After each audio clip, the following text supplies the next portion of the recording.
السلام علیکم ناظرین، میں ہوں فیصل امان اور ہمارے ساتھ موجود ہے اس وقت تحریک انصاف کے سینئر رہنما ہیں چودھری علی ناصر بھٹی. کسی تعارف کے محتاج نہیں ہے. چکوال میں تحریک انصاف کی سیاست کیا ہے اور اس کے ساتھ ساتھ عمران خان صاحب کی سیاست کس رخ پہ جائے گی، اس کے ساتھ آنے والے انتخابات میں کیا سیاسی منظرنامہ ترتیب پائے گا، اس حوالے سے چودھری علی ناصر بھٹی صاحب سے گفتگو کریں گے. السلام علیکم چودھری صاحب. وعلیکم السلام. چودھری صاحب، چکوال میں ابھی تحریک انصاف اپوزیشن کا حصہ ہے، تو اب کیا حکمت عملی ہے، احتجاج کی کیا حکمت عملی ہے اور تحریک انصاف کی ترجیحات کیا ہے؟ بسم اللہ الرحمن الرحیم. سب سے پہلے تو فیصل صاحب آپ کا بہت شکریہ کہ آپ یہاں تشریف لائے اور مجھے یہ موقع دیا کہ میں اپنے خیالات کا اظہار کر سکوں اور اس انٹرویو کے ذریعے لوگوں تک اپنا میسیج بھی پہنچا سکوں. جو بات آپ نے کی کہ پاکستان تحریک انصاف چونکہ ابھی اپوزیشن کا حصہ ہے، اس میں کوئی شک نہیں کہ پاکستان تحریک انصاف اپوزیشن کا حصہ ہے. میں تو یہ سمجھتا ہوں کہ یہ جو اس ملک کے ساتھ ایک ایڈونچر کھیلا گیا، ایک پراپر صحیح حکومت چل رہی تھی اور اس میں کوئی ایسے حالات نہیں تھے کہ جو ابھی حالات پیدا ہو چکے ہیں، تو یہ ان ایجنڈے کو سپورٹ کیا گیا ہے کہ جو پاکستان کو کمزور کرنا چاہتے ہیں. نہ کہ صرف یہ سامنے تو نظر آ رہا ہے کہ تمام جماعتیں مل گئی اور اس کو طاقتوں کا پیچھے سے سپورٹ حاصل ہے جس کی وجہ سے امریکن سپورٹ ہے اور یہ ہو رہا ہے. ایک اس کا یہ پہلو، اور ایک میں یہ سمجھتا ہوں کہ جو یہ معاشی حالات ہیں اور جس طرح کا یہ ڈالر کی پوزیشن جا رہی ہے اور مہنگائی کا جو سیلاب ہے اور افراتفری کا ماحول پاکستان میں بنا ہوا ہے، یہ بجائے اس کے کہ آپ ویسے لوگوں کو آپس میں لڑائیں، یہ بھی ایک لڑانے کا اور اس ملک کو آپ یہ سمجھ لیں کہ اس کی بنیادوں کو ہلانے کا یہ بھی ایک ذریعہ ہے. اور لوگوں کے اندر جب بے چینی پیدا ہوگی، لوگ باہر سڑکوں پہ آئیں گے اور ملک کی بنیادیں ہلیں گی، معیشت اور خراب ہوگی، ڈالر کی پوزیشن اور خراب ہوگی، تو یہ ایک ایسے حالات پیدا کیے جا رہے ہیں اور ان قوتوں کو سپورٹ کی جا رہی ہے. میں یہ سمجھتا ہوں اور انشاءاللہ تعالی ہم اپنا کردار، پاکستان تحریک انصاف کا اپوزیشن کا کردار ادا کر رہے ہیں. میں چونکہ پچھلے احتجاج میں موجود نہیں تھا تو میں یہ سمجھتا ہوں کہ مجھے وہاں ہونا چاہیے تھا. میں یہ قربانی نہیں سمجھتا کہ میں گرفتار ہو گیا ہوں اور میں نے پارٹی کے لیے قربانی دی ہے. میں قربانی یہ دیتا کہ میں یہاں ہوتا اور چکوال شہر میں ہم کوئی چھوٹا موٹا کٹ کر سکتے اپنی بساط کے مطابق اور اپنی پارٹی کا پیغام جو ہے وہ لوگوں کے سامنے رکھ سکتے. شاید میں وہ نہ کر پایا جو مجھے کرنا چاہیے تھا. چودھری صاحب، آپ نے سابقہ اگر چیئرمین صاحب کی سیاست دیکھی جائے تو انہوں نے نون کے ساتھ ایک بہت بڑا ٹائم گزارا. آپ کے نون کے اندر بھی سورسز ہیں. چکوال میں اگر کوئی یہ کہے کہ چودھری علی ناصر بھٹی کا سیاسی اثر و رسوخ چکوال شہر میں نہیں ہے تو میرا خیال ہے وہ شاید کوئی ماننے کو تیار نہ ہو. ہمیں آپ کی گرفتاری کے بعد چکوال شہر ہلتا ہوا نظر نہیں آیا، تو اب آئندہ کے جو احتجاج ہے ان میں آپ کی ذاتی طور پہ بھٹی گروپ، اگرچہ آپ کہتے ہیں کہ وہ تحریک انصاف نظام ہو گیا، لیکن ہمیں معلوم ہے مختلف یونین کونسلوں میں آپ کے دوست موجود ہیں، چاہنے والے موجود ہیں، تو اس گروپ کی جو تحریک انصاف کا حصہ ہے اس کی اب حکمت عملی کیا ہوگی؟ کیا وہ بڑا شو کریں گے چکوال؟ میں یہ سمجھتا ہوں کہ جب میری گرفتاری ہوئی تو بات سوشل میڈیا پہ چلی، تو بارہا دوستوں نے، اس وقت میرے پاس فون بھی موجود تھا، تو مجھ سے رابطہ کیا کہ ہم تھانے میں آتے ہیں، احتجاج کرتے ہیں، سارا کچھ کرتے ہیں. تو میں یقین کریں کہ میں نے انہیں کہا کہ آپ یہ انرجی اپنی سنبھال کے رکھیں اور خان کی کال پہ اپنا کٹ کریں اور وہاں پہ پہنچنے کی کوشش کریں. شاید اس کے بعد ان چیزوں کو مینیج کرنے کی کمزوری تھی ہماری جماعت میں، کوارڈینیشن ہونی چاہیے تھی، اس لیے کہ لیڈرشپ تبھی لیڈر ہوتا ہے کہ وہ اپنے لوگوں کو ساتھ لے کر چلتا ہے.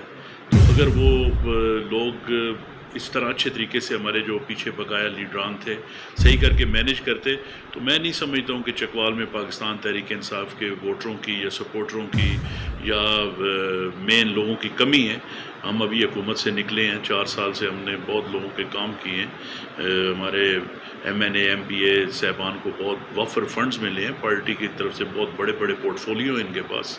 تو میں نہیں سمجھتا کہ اگر یہ اپنی پوری طرح کوشش کرتے اور اس کو مینیج کرنے کی کوشش کرتے تو شاید یہ نہ ہو پاتا. ایسی کوئی بات نہیں. ہم تو برے وقت میں جماعت کے لیے چھوٹا موٹا یہاں پہ آپ کے سامنے ہیں, آپ دیکھتے رہیں کہ اس وقت ایک امید دلوا کر لوگوں کو ہم نے اپنے ساتھ رکھا ہوا تھا. ابھی تو ہم نے لوگوں کو کے مسائل حل کیے, ان کے کچھ ڈلیور کیا. چکوال میں یونیورسٹی جیسا پروجیکٹ آیا, ہاسپٹل پہ کام ہوتا رہا. باقی اور بہت ساری سڑکیں, گلیاں, نالیاں جو ایک روٹین کی چیزیں وہ بن رہی ہیں. تو لیڈرانس کے ڈیرے بھی آباد رہے. تو میں نہیں سمجھتا کہ اگر صحیح طریقے سے کوشش ہوتی اور یہ نہ کر پاتے, انشاءاللہ نیکسٹ ٹائم جب موقع ملے گا تو انشاءاللہ بہتر پروگرس آئے گی. اچھا صاحب, ایک سوال جو عوام کی جانب سے ہمیشہ میں آپ سے وہ کرنا ضرور چاہوں گا, اس کا جواب جو ہے وہ عوام بھی لینا چاہتے ہیں.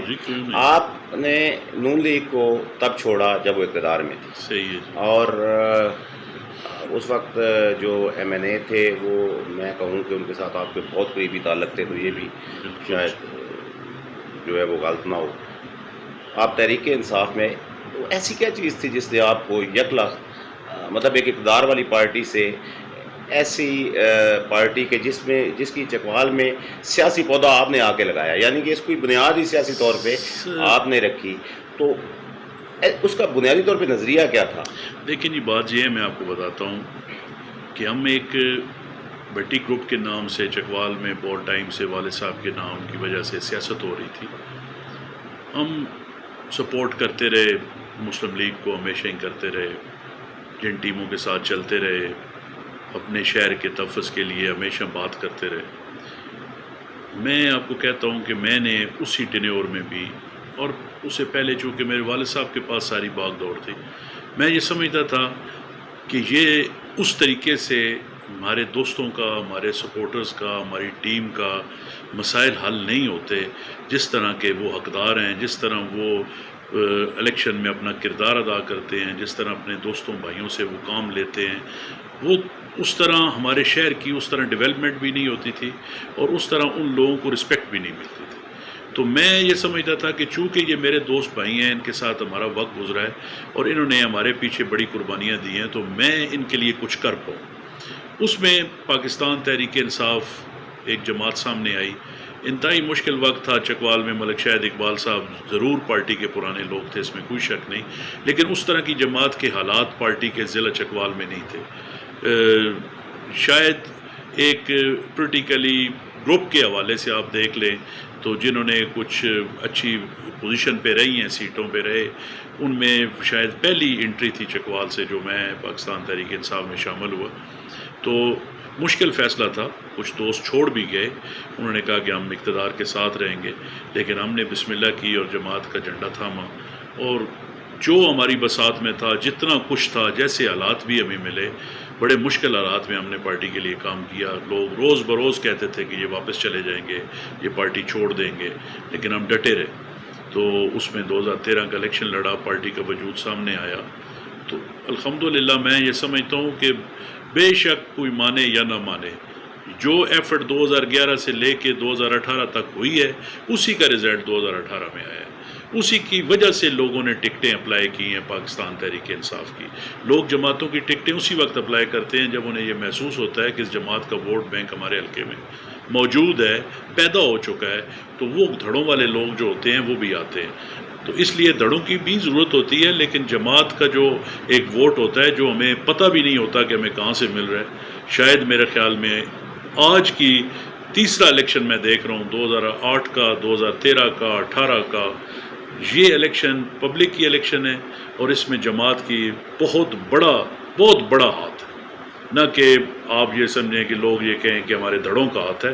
یہاں پہ یہ مثالیں موجود ہیں کہ ایک یونین کونسلوں کے 2 دھڑے بھی ایک بندوں کے ساتھ ہوئے, ایک گروپ یا ایک پارٹی کے ساتھ ہوئے ہیں, اور دوسری طرف سے پارٹی سویپ کر گئی. اور یہ کوئی ایسی بات نہیں ہے, یہ کوئی لمبی چوڑی پرانی بات بھی نہیں ہے, یہ ریکارڈ پہ لوگ چیزیں موجود ہیں. تو میں یہ سمجھتا ہوں کہ اب الیکشن پبلک کا الیکشن ہوتا ہے, جنرل الیکشن, اور اس میں جماعتوں کا ایک بہت بڑا عمل دخل ہے, اور ہم نے پاکستان تحریک انصاف کا جھنڈا بلند رکھا, اور اس کے لیے بہت کام کیا. اس میں میرا یاسر صاحب بھی ہمارے ساتھ ہوتے تھے, باقی لوگ بھی, پیر شوکت صاحب تھے اس وقت, ابھی پیر وقار صاحب آ گئے وہ ہمارے ساتھ تھے, پیر نثار قاسم صاحب تھے. ہم ادھر سے جو ہماری بساط تھی ہم اس میں کوشش کرتے رہے اور جماعت کو لے کر چلتے رہے. پھر بعد میں راجہ طارق صاحب بھی دھرنے کے دوران ہمارے ساتھ شامل ہوئے, شیخ وقار صاحب آ گئے, تو سب کا چوئی تیمور علی خان آ گئے. یہ سب لوگوں کا پھر مل جل کے کوشش تھی, محنت تھی. پھر جب الیکشن 2018 کا ہوا, میں نہیں سمجھتا ان میں سے کوئی بھی آدمی ایسا تھا کہ جس نے پی ٹی آئی کو سپورٹ نہیں کیا, جس نے اپنی کوئی چیز بچا کے رکھی. وہ سب لوگوں نے سپورٹ کیا تو یہ نمائندے آج اسمبلیوں میں پہنچے. چوئی صاحب, آمدہ انتخابات پھر 1.5 سال بعد ہوں یا 3 ماہ بعد ہوں, پھر دستک دے رہے ہیں. ابھی جو چکوال کے اندر سیاسی فضا ہے, سابق ضلع ناظم نون میں شامل ہو چکے ہیں, ایک جانب تحریک انصاف ہے. کیا سمجھتے ہیں سیاسی منظرنامہ مستقبل کا چکوال میں, کیونکہ آپ کی کیلکولیشن بڑی جو ہے وہ پرفیکٹ ہوتی ہے. کیا دیکھ رہے ہیں آنے والے دنوں میں, آنے والے انتخابات میں چکوال میں کیا ہونے جا رہے ہیں؟ دیکھیے جی, آج سے 4-5 ماہ پہلے جیسے مہنگائی کا بوجھ تھا اور تحریک انصاف وہ بوجھ اٹھانے میں شاید کامیاب نہیں ہو رہی تھی, تو ابھی جو حالات یکسر بدلے ہیں اور جس طرح پی ٹی آئی اپوزیشن میں چلی گئی اور مسلم لیگ نون نے پاکستان کی باغ دوڑ سنبھال لی اور یہ کولیشن گورنمنٹ ساری بن گئی. میں فیصل صاحب آپ کو اپنا تجزیہ ہے میرا, میں یہ سمجھتا ہوں کہ جب 2008 میں نون لیگ اور پیپلز پارٹی نے کولیشن گورنمنٹ بنائی ہے, پاکستان تحریک انصاف اسی وقت اٹھ کے سامنے آئی ہے. کیوں کہ لوگوں نے دیکھا ہے کہ یہ دونوں جماعتیں آپس میں مل گئیں اقتدار کی خاطر, جو آج تک پچھلے 30, 35, 40 سال سے ہمیں ایک دوسرے کے بارے میں بتا رہی تھی کہ یہ اس نے ملک توڑ دیا, یہ کاروباری لوگ انہوں نے ملک لوٹ لیا, انہوں نے یہ کیا, انہوں نے وہ کیا. وہ جب آپس میں ملے تو لوگوں نے تیسری قوت کی طرف دیکھنا شروع کیا, اور وہ پھر آہستہ آہستہ کرتے کرتے 2011 میں مینار پاکستان پر ایک بڑا جلسہ ہوا اور عمران خان سامنے آ گئے. ابھی بھی یہ پروسیس چل رہا تھا, خان صاحب اقتدار میں تھے, اس طرح کی ڈلیور نہیں ہو رہا تھا, اس طرح کی حکومت کی گرپ بھی نہیں تھی, پنجاب میں خصوصاً معاملات ٹھیک نہیں چل رہے تھے, حالات اتنے اچھے نہیں تھے تحریک انصاف کے. لیکن جب یہ پھر دوبارہ یہی لوگ جو کہ ایک دوسروں کے خلاف جنہوں نے تمام کیسز رجسٹرڈ کروائے, سارا کچھ کیا, اور اپنے کیسز کے لیے قانون سازی تبدیل کرنے کے لیے, نیب کا قانون تبدیل کرنے کے لیے, اس کے بعد آپ دیکھتے ہیں کہ وہ الیکشن کمیشن میں جو ہے وہ تبدیلیاں کر رہے ہیں. ان کو خوف کس بات کا ہے کہ باہر کے لوگ ووٹ ڈالیں تو کیا ہو جائے گا, وہ بھی تو پاکستانی ہیں. کیوں ان کو یہ یقین ہے کہ وہ ووٹ ہمیں نہیں دیں گے؟ ایسی کون سی ایسی چیز ہے کہ جو ان کو خوف ہے ان کو؟ تو میں یہ سمجھتا ہوں کہ یہ جو سارا سینیریو تبدیل ہوا ہے, اس میں یہ الیکشن پبلک کا الیکشن ہوگا. اس میں یہ نہیں ہوگا کہ فلاں فلاں کے ساتھ, جیسے سردار صاحب مل گئے, سردار صاحب ماشاءاللہ ایک اچھا ووٹ بینک رکھتے ہیں, کچھ لوگ ان کے ساتھ چھوڑ کے مسلم تحریک انصاف میں آ گئے ہیں, شاید وہ انشاءاللہ تحریک انصاف کے ساتھ رہیں گے, جیسے آفتاب اکبر صاحب تحریک انصاف کے پلیٹ فارم پہ ہیں.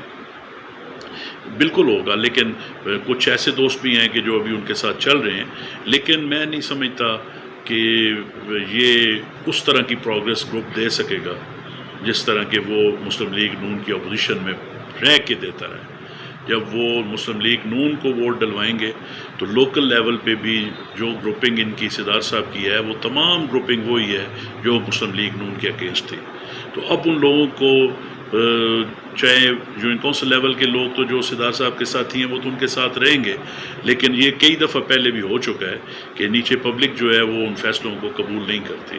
جیسے جنرل مجید صاحب اور سردار صاحب کا اتحاد ہوا تھا, سردار صاحب ضلع ناظم بھی تھے, مسلم لیگ نون کا ٹکٹ لینے والا کوئی نہیں تھا, اور ایاز امیر صاحب 1900 ووٹوں سے کوئی کہتے ہیں ہرائے گئے, کوئی کہتے ہیں ہار گئے, ایسا ماحول بن گیا. تو میں یہ سمجھتا ہوں کہ یہ ایسی بات بھی نہیں ہے. چکوال ڈسٹرکٹ باشعور ضلع ہے, اور یہ آنے والا الیکشن شاید پاکستان پہ ہوگا. یہ چکوال کے لوکل لیڈران کے کہنے پہ نہیں ہوگا, یہ پاکستان پہ ہوگا کہ پاکستان کس کے ساتھ ہے. چوئی صاحب, ایک چکوال شہر میں تو جو چکوال شہر کی سیاست ہے اس پہ تو آپ بڑے اسٹیک ہولڈر ہیں. دیہات کی سیاست الگ ہوتی ہے, شہر کی سیاست الگ ہے. چکوال شہر کی سیاست کی کیا پروڈکشن آپ کے ذہن میں؟ چکوال شہر میں اس وقت پاکستان تحریک انصاف نون سے بہتر جا رہی ہے۔ کیوں؟ میں آپ کو بتاتا ہوں۔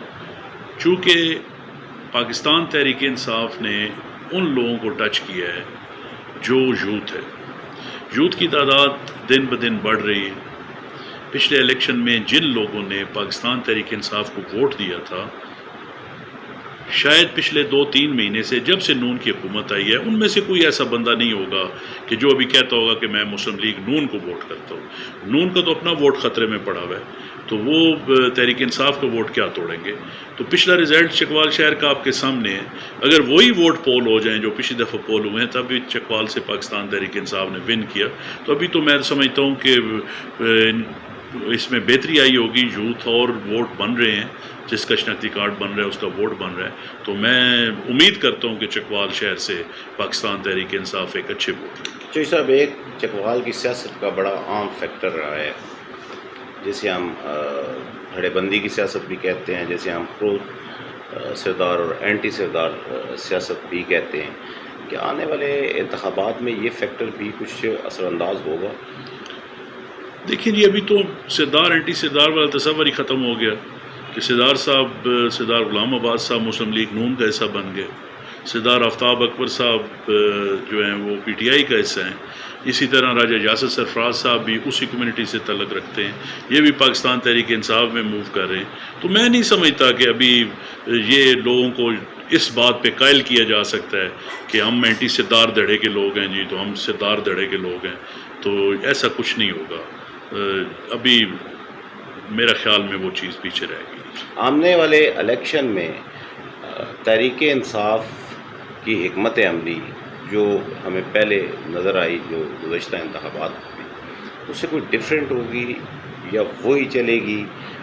یا کیونکہ اس دفعہ عمران خان صاحب نے واضح طور پہ کہا کہ انہی چوروں کو ہم ووٹ دیں گے کہ جو تحریک انصاف کے چہرے ہیں، تو ہمیں آپ اس میں شاید آپ اس اتفاق نہ بھی کریں کہ گزشتہ جو انتخابات تھے، بہرحال اس میں کہیں نہ کہیں کوئی ایسے چہرے نظر انداز ہوئے کہ جنہوں نے چکوال میں تحریک انصاف کو بنیاد رکھنے میں، اس کو پروان چڑھانے میں بڑا اہم کردار ادا کیا۔ تو کیا آنے والے دنوں میں بھی، آنے والے انتخابات میں بھی پارٹی اسی سمت بڑھے گی، یا کوئی آپ کو لگتا ہے کہ عمران خان صاحب کچھ ڈیفرنٹ کرنے جا رہے ہیں؟ دیکھیں جی، بات یہ ہے کہ خان صاحب، کوئی بھی بندہ، چاہے میں ہوں، آپ ہیں، جو بھی کام بندہ ایک دفعہ کرتا ہے اور اگر دوسری دفعہ وہ کرنے لگے، اس کا تجزیہ کرے، تو اس میں جو خرابیاں ہوتی ہیں، انسان کی خواہش ہوتی ہے کہ میں ان کو بہتر کروں۔ ابھی جو حالات پیدا ہوئے، جس طرح پاکستان تحریک انصاف میں لوگ شامل ہوئے الیکشن ٹائم پہ، اور بہت ساری جگہ ایسی ہیں کہ جہاں پہ ان لوگوں کو لوگوں نے قبول نہیں کیا۔ میں ایسی مثالیں دے سکتا ہوں، میرے کچھ ایسے دوست ہیں، میرے کچھ ایسے جاننے والے ہیں جو مسلم لیگ نون سے ایم این اے ہر دفعہ بن جاتے تھے، اور وہ چھوڑ کر جب پی ٹی آئی کے ٹکٹ پہ الیکشن لڑے تو 70 ہزار کی لیڈ سے ایم این اے کا الیکشن ہار گئے، تھوڑے بہتے ووٹوں سے بھی نہیں۔ اب یہ ایسی بات نہیں تھی کہ لوگ تحریک انصاف کے ساتھ نہیں تھے۔ اگر تحریک انصاف ایک حلقے میں جیت رہی ہے اور اسی ڈسٹرکٹ میں دوسرے حلقے میں 70,000 سے ہار رہی ہے، تو شاید اس میں جو پارٹی کے ڈیسیژن ہیں ان کا بڑا عمل دخل ہے کہ لوگوں نے ان کو قبول کیا ہے یا نہیں کیا۔ تو بہت ضروری ہے سر کہ جو بندہ بھی تحریک انصاف کے ٹکٹ پہ الیکشن لڑ رہا ہو، اس کا فیس، اس کی سوچ دو نہیں ایک پاکستان ضرور ہونا چاہیے۔ اگر وہ پھر بھی انہی پچھلی باقیات کو اور پچھلی چیزوں کو لے کے چلتا رہے گا، تو میں نہیں سمجھتا کہ پاکستان تحریک انصاف کا کارکن ان پہ سیٹسفائی ہوگا اور ان کو ووٹ کرے گا۔ تو خان صاحب بھی اسی پیٹرن پہ سوچ رہے ہیں کہ میں اپنے لوگوں کو لے کر آؤں، جیسے منرف اراکین ان کو چھوڑ کے چلے گئے، جس طرح حالات پیدا ہوئے اور ان کی حکومت چلی گئی۔ میں یہ سمجھتا ہوں کہ خان صاحب کو اپنے فیصلے پہ قائم رہنا ہوگا، تبھی لوگ ان کی طرف زیادہ جوک در جوک آئیں گے۔ اور پچھلے الیکشن میں بھی اگر وہ یہ چیزیں نہ کرتے تو میں سمجھتا ہوں 10-20 سیٹیں خان صاحب اور جیت سکتے تھے۔ شوی صاحب، زیادہ تر تحریک انصاف کی جو فالوورشپ ہے وہ نوجوانوں پر مشتمل ہے، ان کے نام کوئی پیغام؟ دیکھیں جی، نوجوانوں کے لیے عمران خان ایک امید بنے تھے۔ ہم نے ان کو اس بات پہ قائل کیا تھا کہ عمران خان انشاءاللہ پاکستان کے انٹرسٹ میں فیصلہ کریں گے۔ کبھی بھی مشکل وقت آئے گا جب عمران خان کو کوئی فیصلہ کرنا پڑے گا تو وہ اپنی حکومت نہیں بچائیں گے بلکہ پاکستان کو بچائیں گے. تو ہمیں اس بات پہ فخر ہے کہ خان صاحب نے جو سٹینڈ لیا ہے انہوں نے پاکستان کے لیے پورا سٹینڈ لیا ہے. اور آج دیکھ لیں کہ اللہ تعالیٰ نے ان کو پے کیا ہے. جو حالات آج سے 4 ماہ پہلے تھے آج ان کی پاپولرٹی کے حالات بہت ڈیفرنٹ ہیں. تو میں اپنے نوجوانوں کو کہوں گا کہ آپ امید رکھیں انشاءاللہ تعالیٰ عمران خان اس پاکستان کا مقدر بدلیں گے اور ہمیں عزت وقار اور اچھا مقام ملے گا. Thank you very much.